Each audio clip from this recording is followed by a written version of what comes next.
एक छोटे से विवाद से एक महान रिश्ते को घायल मत होने देना। नींद सबसे अच्छा चिंतन है। हमारे जीवन का उद्देश्य प्रसन्न रहना है। मेरा धर्म बहुत सरल है। मेरा धर्म दयालुता है। आंख के बदले आंख। ऐसा करने से हम सभी एक दिन अंधे हो जाएंगे। दुनिया नेताओं की नहीं है, दुनिया सारी मानवता की है। प्रसन्नता पहले से निर्मित कोई चीज नहीं है, ये आप ही के कर्मों से आती है। जहां अज्ञानता हमारा स्वामी है, वहां वास्तविक शांति की कोई संभावना नहीं है। खुशी अपने आप बनाई हुई नहीं मिलती है, यह अपने खुद के कार्यों से आती है।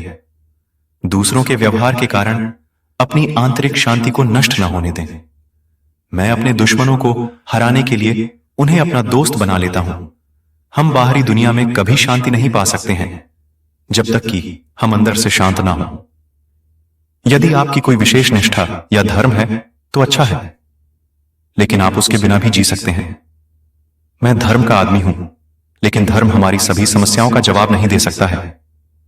प्रेम और करुणा आवश्यकताएं हैं, विलासिता नहीं। उनके बिना मानवता जीवित नहीं रह सकती।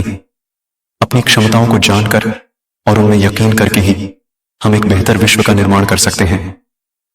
जब तक हम अपने आप से सुलह नहीं कर लेते, तब तक हम दुनिया से भी सुलह नहीं कर सकते। जब कभी संभव हो, दयालु बने रहिए। यह हमेशा संभव है। अगर आप ये सोचते हैं कि आप बहुत छोटे हैं, तो एक मच्छर के साथ सोकर देखिए। आपका शत्रु ही आपका सबसे अच्छा शिक्षक होता है।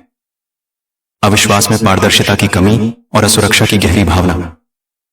सकारात्मक कार्रवाई करने के लिए हमें एक सकारात्मक दृष्टि विकसित करनी होगी। जब आप कुछ गंवा बैठते हैं तो उससे प्राप्त शिक्षा को न गंवाएं।